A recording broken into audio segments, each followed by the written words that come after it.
Jeter, trier, nettoyer, pas question en vacances d'oublier ces bons réflexes. Et pourtant, les incivilités se multiplient sur les plages, souvent souillées.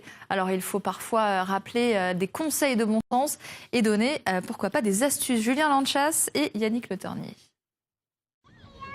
Embarquez donc sur ce bateau pirate. La bataille contre les détritus commence avec un chamboule-tout. Il faut décaigner les déchets en fonction de leur durée de dégradation. À côté, on apprend à transformer certains emballages en cendriers de plage. Un peu plus loin, ce n'est pas une pêche au canard, mais une pêche aux déchets. Ici, on a un petit triangle avec un 2 à l'intérieur. Voilà. Petit triangle avec un 2, et en fait, ça veut dire que c'est un plastique qui se recycle. Certains repartent même avec des bonnes résolutions. Je ne vais pas jeter du plastique dans la mauvaise poubelle, je vais pas mettre le plastique sous le sable, des trucs comme ça, parce que parfois j'oublie et ça s'envole et on se dit c'est trop tard. Cette fois-ci je vais faire attention.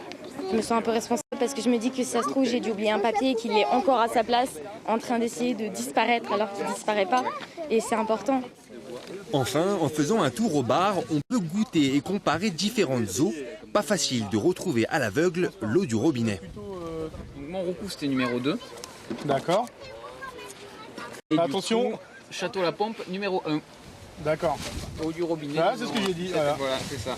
Je vais peut-être moins acheter d'eau en bouteille et puis consommer plus d'eau du robinet, sachant que si on laisse décanter, comme il a dit, il y a moins de goût de chlore, moins de goût de produits chimiques dedans. Et donc ça va peut-être me faire changer un peu d'opinion sur l'eau du robinet. Durant l'été, sur notre territoire, les poubelles accueillent 50% de détritus en plus que le reste de l'année. Mais dans le même temps, les déchets mis dans les poubelles de tri diminuent eux de 30%. C'est sur la base de ce constat qu'on a décidé de mobiliser des moyens importants pour, encore une fois, informer et sensibiliser. On se dit que les touristes, s'ils trient mal leurs déchets, ce n'est pas par laxisme, mais c'est souvent par manque d'information. Donc d'où l'idée d'aller à leur rencontre pour leur apporter ces informations et leur rappeler aussi les enjeux liés au tri et à la réduction des déchets. Le bateau pirate accoste chaque après-midi sur une plage différente, les mardis à Balaruc, jeudi à Marseillan et vendredi à Sète.